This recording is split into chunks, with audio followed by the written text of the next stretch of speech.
자랑할지니라. 옳다 인정함을 받는 자는 자기를 칭찬하는 자가 아니요 오직 주께서 칭찬하시는 자니라. 아멘. 마태복음 7장에서 예수님께서는 비판을 받지 아니하려거든 비판하지 말라, 이렇게 말씀을 하셨습니다. 남을 함부로 판단하지 말라는 그런 말씀인 것이죠. 우리가 이 사람이나 또 어떤 사건을 판단하려고 할 때 기준이 명확해야 됩니다. 기준 따라 판단이 달라질 수 있기 때문인 것이죠. 그래서 살리는 판단, 또 죽이는 판단, 세우는 판단, 무너뜨리는 판단, 그것이 내 기준이 명확해야 이런 판단을 하게 되는 것입니다. 근데 모든 사람의 이 판단은 각각 제각각이에요. 제가 이 정치인들을 이렇게 가만히 보면은 뭐 크게 두 가지로 나뉘잖아요. 보수, 진보. 근데 이 보수 정치인들은 보수 정치가 가장 올바른 정치라고 하면서 진보주의자들을 막 비판을 합니다. 또 진보 정치인들은 또 진보 정치가 가장 이상적인 정치라고 하면서 또 보수 정치인들을 비판하는 것을 보게 되죠. 한 정책을 놓고도 서로 다른 판단을 하고 또 주장하는 것을 보게 됩니다. 그걸 보면서 어쩔 수 없는 창세기 3장 인생이구나. 거의 나 기준이거든요. 내 기준으로 모든 것을 보고 판단하는 것입니다. 그래서 창세기 2장 17절에 하나님께서 에덴 동산을 창설하시고 이 동산에 있는 모든 이 실과는 먹되 선악을 알게 하는 이 나무의 실과는 먹지 말라. 정령 죽으리라. 반드시 죽으리라고 그랬거든요. 하나님께서는 우리 인간이 선과 악을 분별하는 것을 원하지 않고 계십니다. 왜냐하면 우리 인간은 불완전한 존재거든요. 선과 악을 올바르게 분별하고 판단할 수 없어요. 왜냐? 절대선은 오직 하나님뿐이기 때문인 것이죠. 여호와 하나님만이 절대선이에요. 창조주기 때문에, 또 절대자기 때문에. 그래서 오직 하나님만이 선과 악을 판단하는 기준인 줄 믿습니다. 거기에 피조된 우리 인간은 이 절대적인 존재가 아니에요. 그 말은 뭡니까? 뭔가 불완전한 존재라 이 말이죠. 그래서 하나님이 선악을 알게 하는 나무의 이 열매는 먹지 말라고 한 것입니다. 그럼 우리의 창세기 3장 사건은 뭡니까?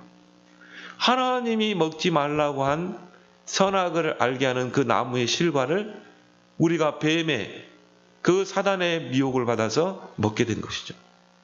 그게 하나님 앞에 큰 죄가 된 것입니다. 그걸 보고 우리가 원죄라고 그러죠. 모든 죄의 근원적인 죄인 것입니다. 우리가 거짓말하고 살인하고 그런 죄가 아니고 그건 자범죄. 그 원죄로 말미암아 이 세상에 파생된 그런 죄를 자범죄라고 그러죠. 그건 내가 짓는 죄고 내가 짓지 않았지만 내게 와 있는 죄가 원죄라. 그 아담의 그 불순종의 죄로 인해 모든 인류에게 임한 죄를 말하는 것입니다. 이 죄가 바로 하나님을 멀어지게 한 죄요. 결국은 지옥에 가는 죄인 것입니다. 그래서 하나님이 그리스도를 이 땅에 보내셔서 그 원죄 문제를 해결하시고 그 모든 죄의 원인자 사단의 권세를 깨뜨리고 하나님 만나는 길을 여신 것입니다. 그게 바로 그리스도 복음인 줄 믿습니다. 창세기 3장의 그 불순종의 그 죄로 인해서 인간은 그때부터 자기의 기준을 따라서 선과 악을 판단하게 된 것입니다. 그래서 자기는 옳은 판단이라고 하지만 틀린 판단, 또 악한 판단을 내리게 되고 또 다른 사람을 무너뜨리는 판단, 또 죽이는 판단을 하게 되죠. 그래서 이제 그걸로 인해서 서로 비방하고, 왜? 내가 판단하는 것과 저 사람이 판단하는 게 다르다 이 말이에요.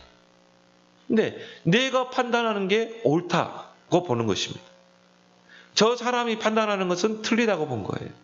그래서 비방하고 모함하고 결국은 살인을 하고 전쟁을 일으키는 것입니다. 그래서 악한 영이 정치인에게 들어가면 전쟁을 일으킨다니까요. 왜? 그는 전쟁을 일으켜야 그게 나라를 위한 길이라고 보거든요. 그런 악한 판단을 하게 되는 거죠. 전부 창세기 3장의 나기준인 것입니다. 그래서 하나님께서 우리에게 말씀을 주신 줄 믿습니다. 그 말씀이, 하나님의 말씀이 절대 판단의 기준이 돼야 돼요. 우리 구원받은 하나님의 자녀에게.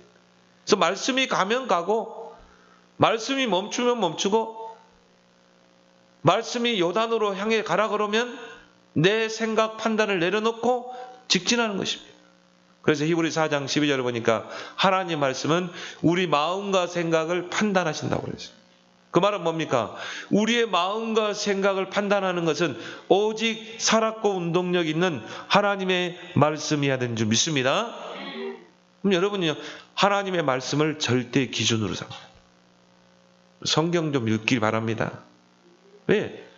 그래야 절대 기준이 뭔지를 알잖아요. 그래야 우리가 바른 선택을 하고 또 바른 판단을 할 수 있잖아요. 그 말씀의 핵심이 바로 복음이다 이 말이에요. 그러면 우리의 모든 판단의 기준은 뭐가 돼야 됩니까? 말씀과 그 말씀의 핵심이 복음이에요. 이게 정말 복음이 맞는가? 우리가 선택할 때도 복음이 맞는가? 판단할 때도 이게 복음을 위한 것인가? 그리고 우리에게 성령을 보내신 거예요. 그 말은 네 마음대로 판단하지 말라는 것이죠. 하나님의 성령을 보내시고 그 성령이 우리 안에 계신 것입니다. 요한복음 14장 26절에 그 성령은 가르치고 생각나게 하시고 깨닫게 하시고 올바른 선택과 올바른 판단을 하게 하시는 거예요.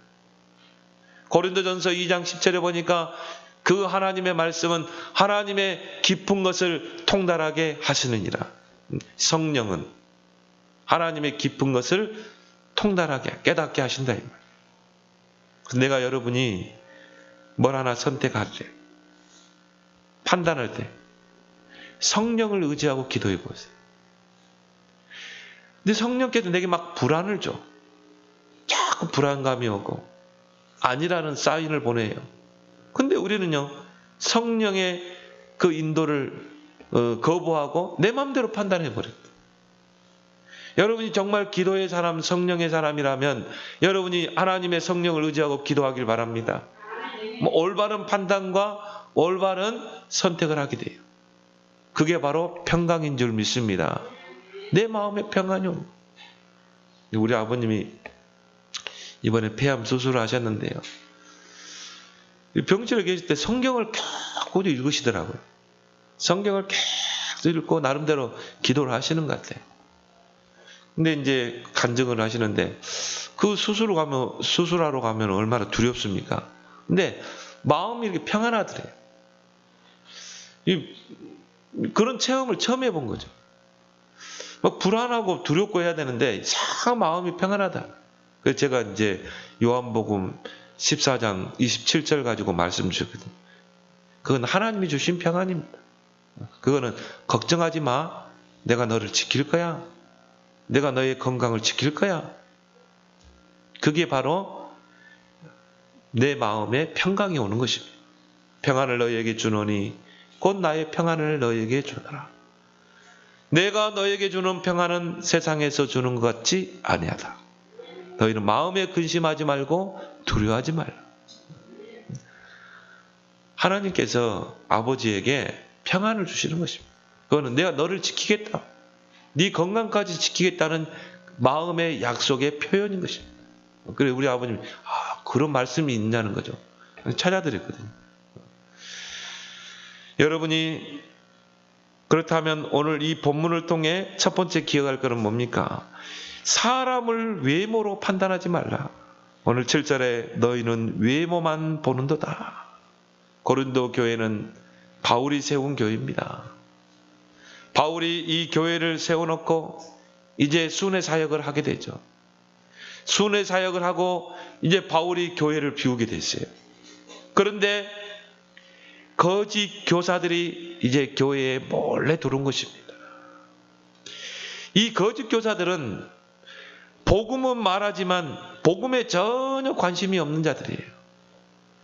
이 사람들의 이 관심은 오직 육신적인 것입니다. 창세기 3장, 6장, 11장. 나는 하나님을 믿는다고 하면서도 모든 기준이 나 중심, 육신 중심. 내가 어떻게 하면 이 교회에서 자리를 차지할까? 내가 어떻게 하면 인기를 얻을까? 내가 어떻게 하면 교인들의 환심을 얻어서 뭔가 돈을 좀 챙겨볼까? 복음에는 전혀 관심이 없어요. 오직 창세기 3장, 6장, 11장. 얼마나 이 사람들이 외모도 좀 뛰어난 것 같아요. 말도 잘했던 것 같아요. 고린도 교인들은 이 거짓 교사들의 그 외모와 언변에 완전히 매료된 것입니다. 우리가 하나님의 말씀이 뿌리 내리지 않고 완전 복음이 안 되면 판단이 흐려져요. 이제 거기에 솔깃 하는 것입니다. 바울은 보니까 키도 작고 말도 잘 못하는데 이 자기들은 이 교사라고 하는 이 사람들을 보니까 키도 크고 외모도 잘생기고 언변도 좋고 판단이 흐려지는 것입니다. 그래서 바울이 그 고린도 교인들에게 너희는 외모만 보는도다. 복음을 보지 못하고 외모를 보는도다.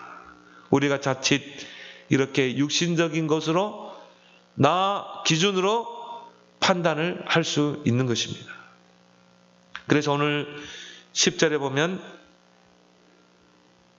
그들의 말이 그의 편지들은 무게가 있고 힘이 있으나 그가 몸으로 대할 때는 약하고 그 말도 시원하지 않다 말하느니라.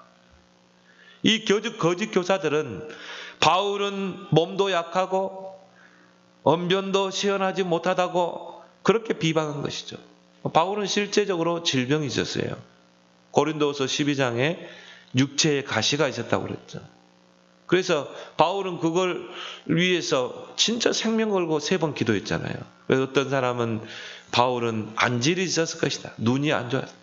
그래서 그 제자들이 이 대서를 했잖아요. 바울이 불러주면 편지를 쓸 때 대서했죠. 또 어떤 학자들은 간질이 있었을 것이다. 뭔가 이런 그 영적 문제가 있었을 것이다. 하여튼 이런 육체의 가시 바울은 그 질병을 끝까지 달고 살았거든요. 바울이 그걸 고쳐달라고 하나님께 기도했지만 하나님이 고쳐주지 않았어요. 왜? 자칫 교만할 수 있기 때문에. 자만할 수 있기 때문에 하나님이 그 가시를 그대로 둔 것입니다. 바울은 어떻게 보면 이제 그 질병으로 고통당하는 그런 삶이 있었고, 또 바울은 외모가 수려하지 않고 언변도 좋지 않고 키도 짤막하고 또 대머리에다가 배는 볼록 나오고 그리고 말도 더듬고 언변이 좋지 않고, 그래서 이 고린도 교인들은 비교를 하는 것이죠. 이 거짓 교사들은 보니까 외모도 수려하고 언변도 뛰어나는데 이 교회를 개척한 이 바울 목사는 외모도 그렇고 말도 더듬고 그리고 대머리에다가 또 몸에 질병이 있고 이 사람이 얼마나 목회를 하겠나? 이러다가 죽어버리면 어떻게 돼? 판단이 흐려지는 것입니다. 거기서 혼란을 겪게 된 것이죠. 그래서 바울은 그의 서신에 보면 능력이란 말을 많이 강조하죠. 로마서 1장 16절에 이 복음은 모든 믿는 자들에게 구원을 주시는 하나님의 능력이 됩니다. 데살로니가전서 1장 3절에도 보면 이 복음이 말로만 복음이 아니라 성령과 능력과 큰 확신으로 된 것입니다. 데살로니가전서 1장 5절이죠. 이 복음은 말로만 복음이 되면 안 된다 이 말이죠. 성령과 능력과 큰 확신의 복음이 돼야 된다. 거짓 교사들은 자신들이 그리스도께 속했다고 그렇게 자랑을 합니다. 그러면서 바울은 고린도 교회 담임 자격이 없다고 하면서 바울을 비판하고 또 비방하고 어떻게 해서라도 깎아내리는 것이죠. 그러면서 뭡니까? 자기들이 고린도 교회에 정말 상석이 않고 또 자기들이 그 교회를 담임하려고 하고 그러면서 이제 뭔가를 육신적인 것을 챙기려고 하고 그리스도는 말했다니까요. 복음은 이야기하는데 전혀 복음의 능력에는 관심이 없는 것입니다. 오직 창세기 3장, 6장, 11장이 기준인 것이죠. 그래서 오늘 바울은 7절에 너희는 외모만 보는도다. 너희들은 외모만 보고 판단하는구나. 만일 사람이 자기가 그리스도에게 속한 줄을 믿을진대 자기가 그리스도에게 속한 것 같이 우리도 그러한 줄을 자기 속으로 다시 생각할 것이다. 이 거짓 교사들도 우리는 그리스도께 속한 자야. 우리도 그리스도 말하지 않냐? 그러면서 또 다른 한편으로 바울을 비방하고 또 바울을 깎아내리고 바울은 고린도 교회 담임의 자격이 없다고 하면서 어떻게 보면 쫓아내려고 하고 이단들이 그렇게 하잖아요. 몰래 교회에 와가지고 그래서 장로들의 환심을 사가지고 담임 목사 쫓아내거든. 그리고 자기들이 차지하잖아요. 우리의 판단과 모든 선택의 기준은 오직 복음이 돼야 될 줄 믿습니다. 그래서 하나님이 우리에게 바른 판단을 할 수 있는 복음을 주셨어요. 그래서 우리는 모든 기준이 오직 복음이 돼야 돼요. 왜요? 성경 66권의 핵심이 복음이거든요.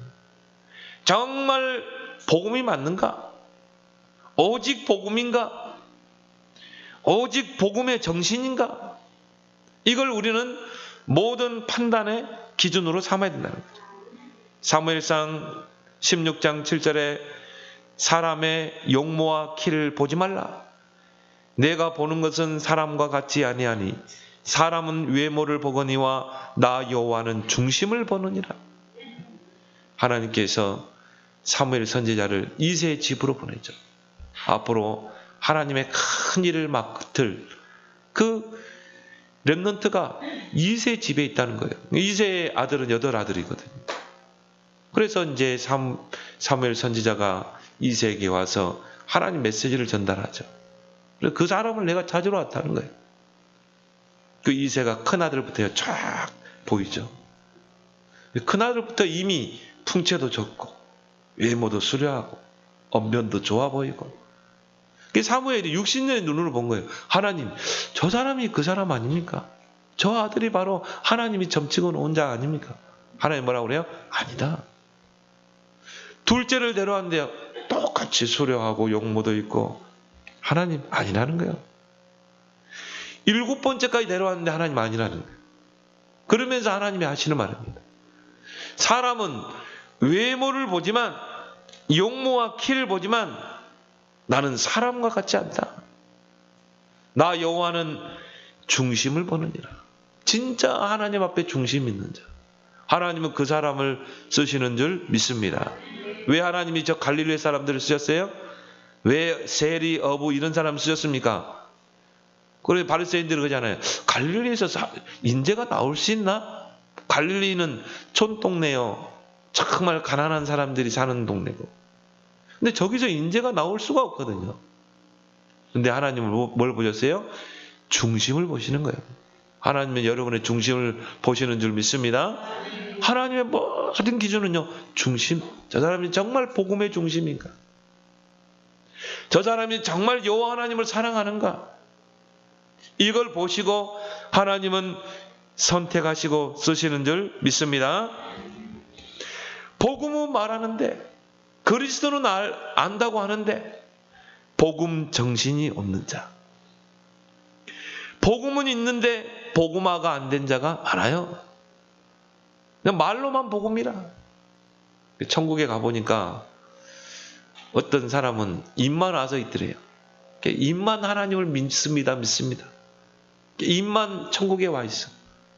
삶은 절대 하나님 안 믿어. 이중생활. 오늘 이 교사들처럼. 이런 이 성도들 많습니다. 이런 교인들 많아요. 말로만 복음이야. 근데 복음 정신이 전혀 안 돼 있어. 복음은 있다고 하는데 복음화가 안 된 자들이 많아요. 그런 사람들의 특징이 뭡니까? 결정적인 순간에 틀린 판단을 해요. 결정적인 순간에 보면요, 틀린 선택을 해요. 그래서 결정적인 순간에 다툼을 일으키고 교회 안에서 분쟁을 일으키고. 그래서 예수님이 교회 안에는 양과 염소가 있다고 그랬어요. 그거 같이 있어요. 근데 처음에는요, 양의 탈을 쓰고 있거든. 근데 진짜 교회에 문제 일어나 보세요. 그러면 어떻게 됩니까? 이제 진짜 염소의 본색을 드러내는 것입니다. 그렇게 해서 갈등을 주고 또 시험 들게 하고, 그걸 교회가 얼마나 쪼개집니까? 한국 교회가 얼마나 쪼개졌습니까? 장로교만 50개가 넘는다고 하는데. 오늘 8절에 주께서 주신 권세는 너희를 무너뜨리려고 하신 것이 아니요 세우려고 하신 것이니 내가 이에 대하여 지나치게 자랑하여도 부끄럽지 아니하리라.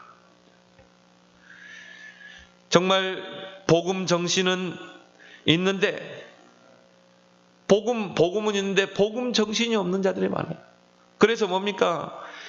이 복음 정신을 다른 사람을 무너뜨리는 것이 아니라 세우는 것인 줄 믿습니다. 진짜로 우리가 복음을 가지고 있다. 이 복음은 생명이잖아요. 복음은 살리는 것이요 세우는 것이잖아요. 이 교사들은, 거짓 교사들은 복음은 이야기하고 자기들이 그리스도께 속했다고 하는데 어떻게 했어요? 다른 사람을 무너뜨리려고 한다. 어떻게든 바울을 배척하고 바울을 고린도교에서 쫓아내려고 하는 자들, 무너뜨리려고 하는 자들. 그렇지만 복음 정신을 가진 자는 어떤 자예요? 세우려고 하는 자인 줄 믿습니다. 바울은 그걸 오늘 본문에서 강조하고 있는 거예요. 그게 바로 바울과 거짓 교사들의 다른 점이죠. 거짓 교사들은 어떻게든 무너뜨리려고 하고 바울은 어떻게 해서라도 세우려고 하고, 그래서 바울은 그거를 자랑하기까지 했죠. 그래서 8절 하반절에 내가 이에 대하여 지나치게 자랑하여도 부끄럽지 않아요. 바울 자신이 이 복음 정신을 가지고 모든 사람을 기다려주고 세워주고 치유해주고 이런 복음의 그런 역할을 했던 것임을, 자기가 자기를 자랑한다는 건 쉽지 않잖아요. 그걸 자랑한 것입니다.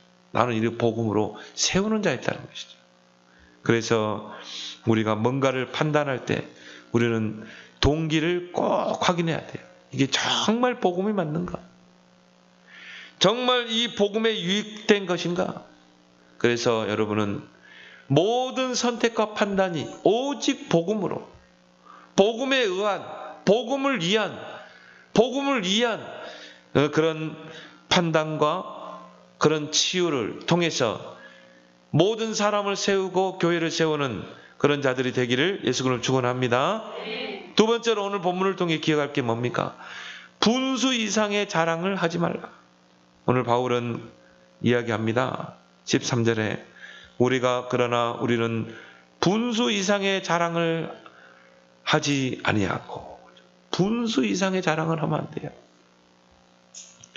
누구나 자기를 드러내고 싶어 합니다. 누구나 자기를 자랑하고 싶어 합니다. 어떻게 보면 우리는 창세기 3장에서 해방됐지만 창세기 3장 출생이거든. 그렇기 때문에 창세기 3장의 그 인생의 본색이 있어요. 그래서 나를 자랑하고 싶어하고 나를 드러내고 싶어하고, 그게 크게 잘못됐다는 게 아니죠. 자랑할 수 있어요. 자기를 드러낼 수 있어요. 근데 중요한 거는 뭐예요? 분수 이상의 자랑이 되면 안 돼요. 분수 이상의 자랑이 되면 어떻게 돼요? 이게 거품이 되고 이게 허풍이 되는 거예요. 진짜 여러분이 복음을 가진 자여 복음을 알고 있다면 자랑할 거 없어요? 그럼 여러분에 대해서 자랑할 게 있던가요? 나는 없더라고요. 난 진짜 그리스도의 복음을 깨닫고 나서 나에 대해서 이 드러낼 것도 자랑할 것도 없더라고. 왜? 복음이 너무 귀하기 때문에. 복음 외에는 다 해로운 것, 배설물인 것이기 때문에. 고린도후서 12장 9절에 바울은 나의 약한 것을 자랑한다고 그랬어요. 바울에는 질병이 있었죠.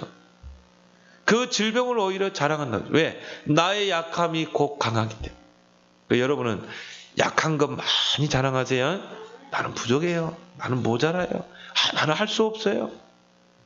나는 무식해요. 진짜 배운 사람은요, 자기를 더 드러내지 않습니다. 진짜 가진 자는 자기를 과시하지 않습니다. 여러분이 진짜 복음을 가지고 있다면, 진짜 보배로운 복음을 가지고 있다면 그 보배를 자랑해야지. 나에 대해서는 자랑할 게 하나도 없어지는 거예요. 그래서 바울은 갈라디아 6장에서 말하죠. 다른 사람들은 육신을 자랑하고 자기를 과시하고 자기의 위치를 자랑하지만 나는 그리스도의 십자가 외에는 결코 자랑할 것이 없다. 이 사람이 진짜 복음 정신을 가진 사람. 이 사람이 진짜 복음을 가진 사람. 나는 그리스도의 십자가 외에는 결코 자랑할 것이 없다.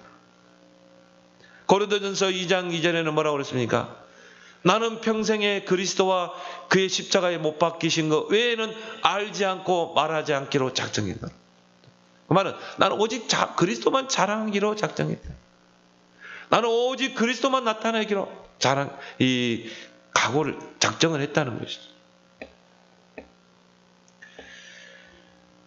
거짓 교사들은 지나치게 자기를 자랑하고 지나치게 자기를 칭찬했어요. 그래서 오늘 바울은 12절에 말하고 있습니다.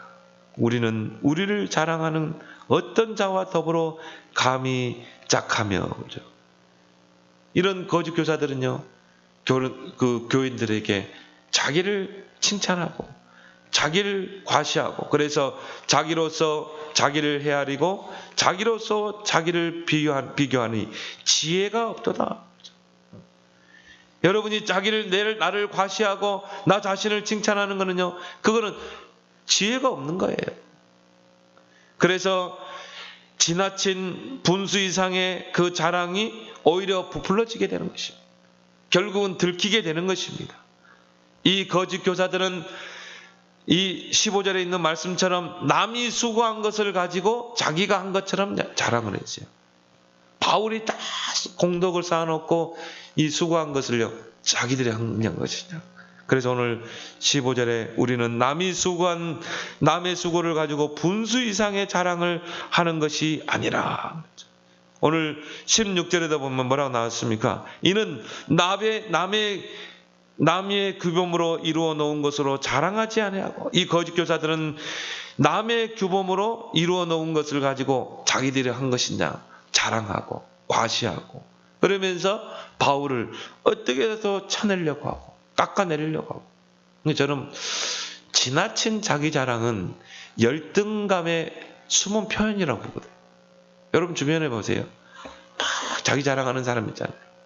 막 침 튀겨가면서. 가만히 들어보세요. 그거는 자기 열등감을 숨기고 있는 거거든요.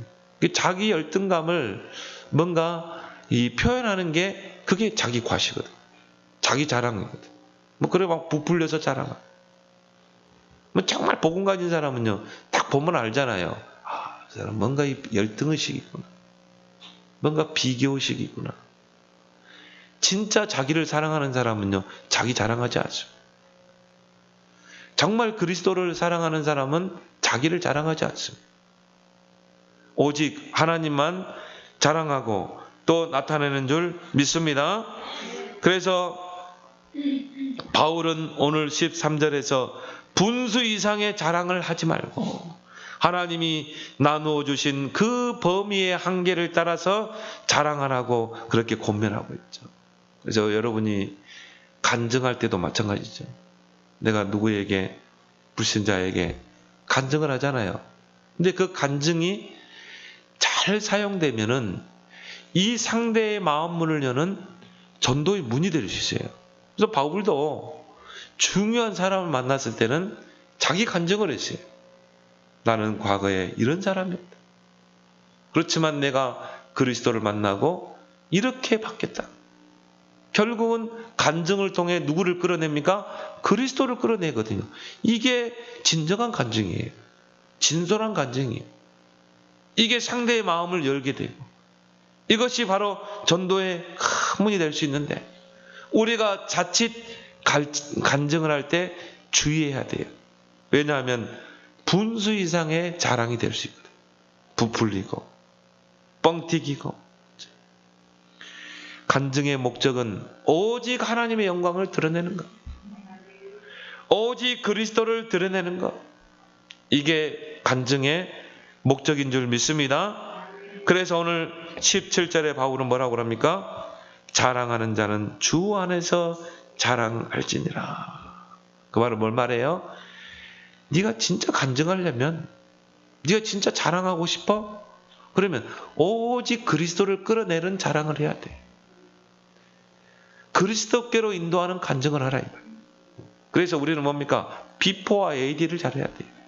예수 믿기 전 나의 상태는 이랬다.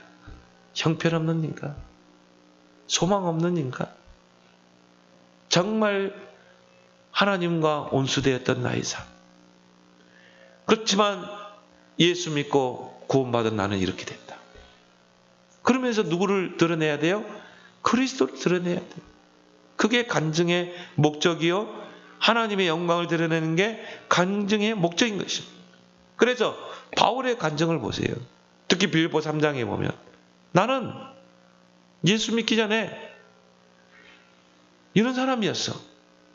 나는 바리새인 중에 바리새인이었고, 나는 로마 시민권자였고, 가말리엘 문화생이었고, 나는 율법학자였고, 나는 세상적으로 성공한 사람이었어. 그렇지만 내가 그리스도를 만나고 나니까 그리스도를 아는 지식이 가장 고상한 지식이다. 그리스도 외에는 다 해로운 것이고, 그리스도 외에는 다 배설물이야. 그때부터 내 인생의 삶의 방향이 바뀌었어. 내 인생의 목적과 표대가 다른 거야. 나는 그리스도 안에서 나를 부르신 그 부름의 상을 향해 달려가는 거야. 뭘 간증해요? 그리스도를 간증해요. 그리스도를 드러내죠. 그럼 이런 간증을 듣는 사람이 어떻게 되겠어요? 마음 문이 열리겠죠. 아, 그래. 나도 저렇게 삶을 살고 있지 않냐? 아, 이런 게 다 배설물이구나. 그리스도가 바로 최고 최상의 지식이구나.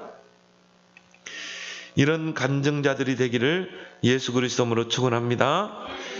하나님이 나와 같이 연약한 자를 부르신 것은 오직 그리스도만 자랑하라고. 하나님이 저와 여러분들을 부른 거예요. 여러분 자랑할 거 있습니까? 자식 자랑할 거 있습니까? 없어요. 우리는 오직 그리스도만 간증하고 그리스도만 자랑해야 될 줄 믿습니다. 그래서 요셉이 바로 앞에 딱 가잖아요. 그때 네가 내 이런 꿈을 꿨는데 이 꿈을 해석해봐. 너 꿈 해석 잘한다며. 요셉이 뭐라고 그랬어요? 아, 내가 꿈쟁이입니다.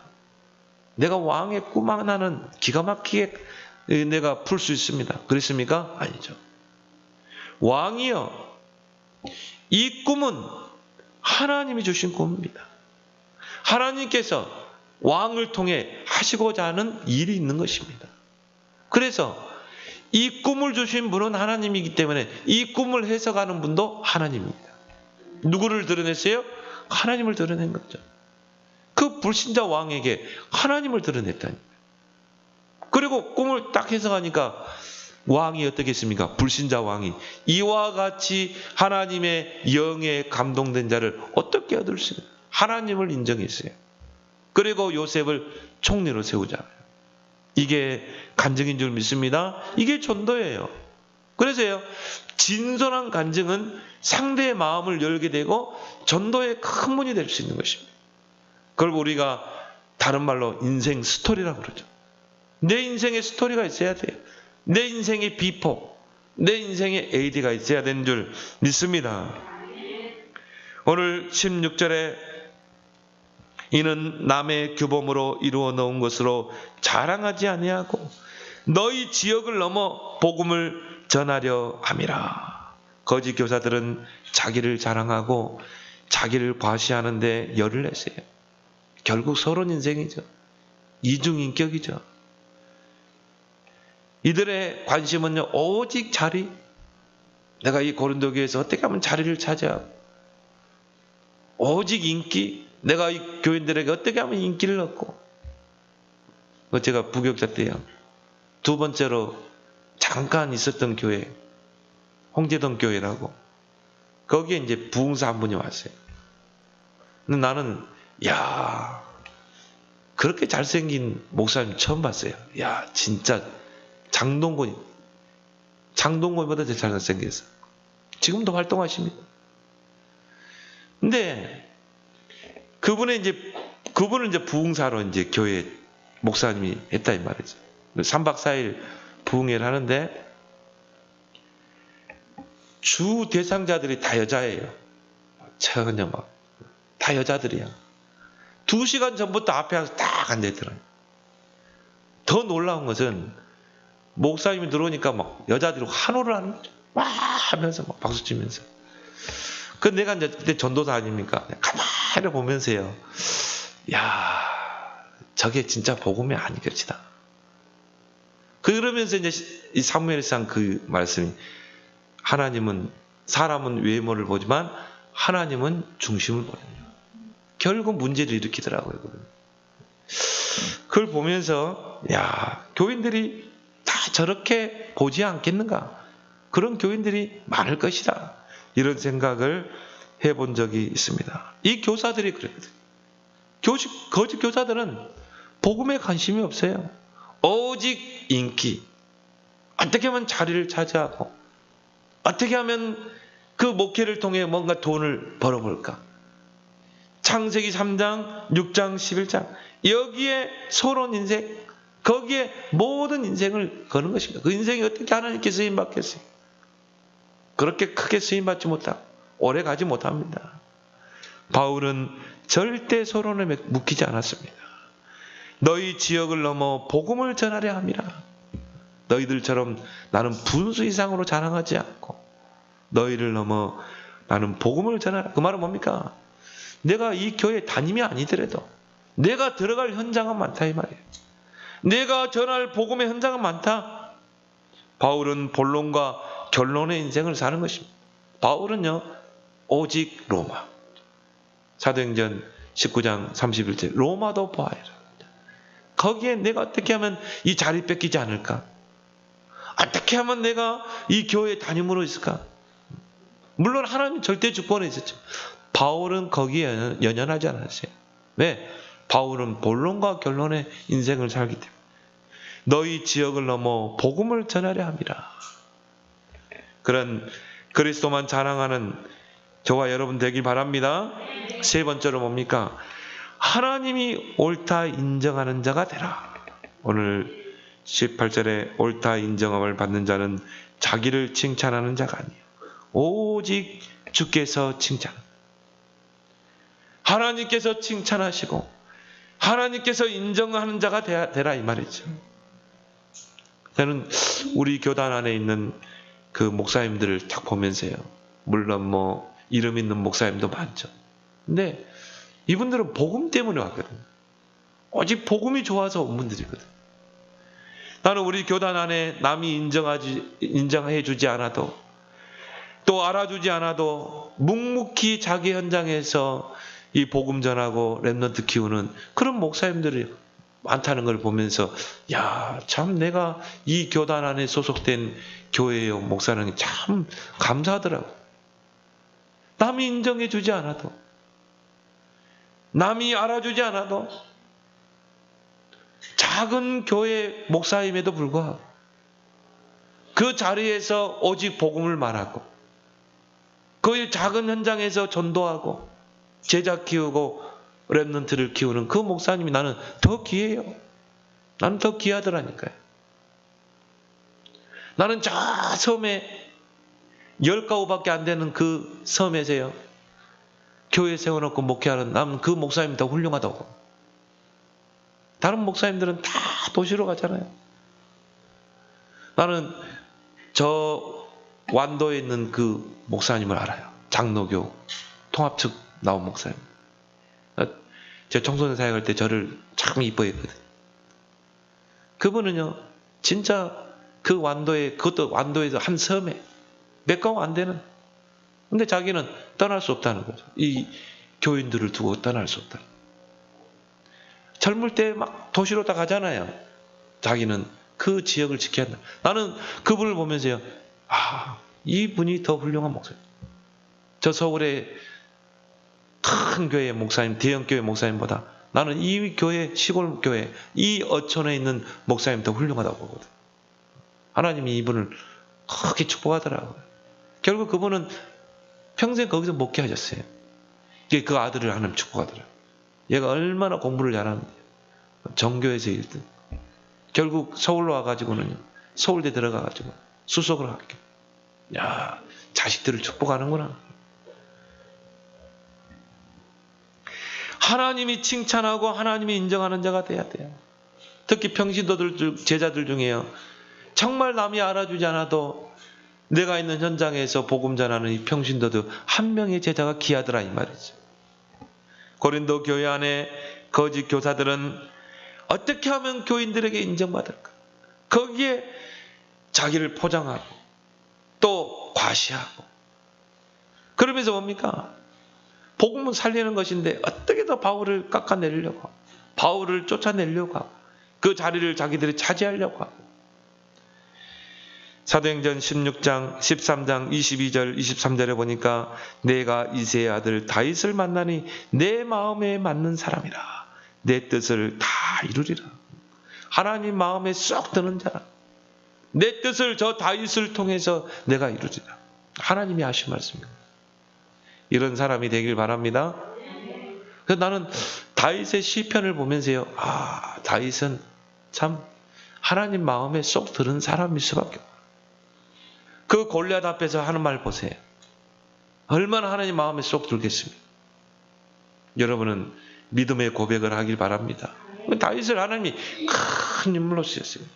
때로는 실수도 했습니다. 그렇지만 하나님은 그 허물을 덮어줬어요. 그리고 그 자식을 축복하시고 그 솔로몬을 통해 성전을 건축하게 하죠. 그래서 그 성경은 다윗의 후손 예수여.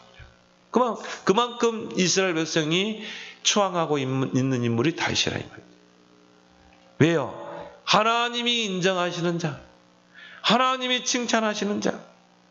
어떤 자가 하나님께 인정받고 어떤 자가 하나님께 칭찬받는 자입니까? 우리는 신약시대에서 봐야 돼요. 초대교회처럼 오직 그리스도, 오직 하나님 나라, 오직 성령, 오직의 신앙이 된 자. 이 사람이 하나님께 인정받는 자요, 칭찬받는 자인 줄 믿습니다. 오직 그리스도, 오직 하나님 나라, 오직 성령, 그 오직의 신앙이 되는 자에게 하나님이 유일성의 응답을 주시고 재창조의 역사를 이룬 줄 믿습니다. 그래서 여러분이 정말 한 주간도 오늘 주신 말씀을 쭉 묵상하면서 정말 나는 어떻게 하면 하나님께 인정받은 자가 될까? 나는 어떻게 하면 하나님께 칭찬받는 자가 될까? 여기에 대해서 정말 작은 고민을 하는 여러분 되기를 예수 그리스도로 축원합니다. 하나님 아버지, 주 안에서 자랑하라고 하신 주님, 복음 오직 복음으로 모든 사건, 모든 사람을 판단하게 하시고 이 복음으로 살리고 세우는 자가 되며 분수 이상의 자랑을 하지 않고 오직 하나님의 영광을 드러내는, 오직 그리스도를 드러내는 그런 간증자들이 되게 해 주옵소서. 하나님께서 옳다 인정하는 자, 하나님께서 칭찬하는 자가 되어서 다윗처럼 하나님의 마음에 합한 자가 되어 세계 복음화의 큰 그릇으로 유일성 재창조의 응답의 주역으로 쓰임받게 하여 주옵소서. 예수님의 이름으로 기도드리옵나이다. 아멘.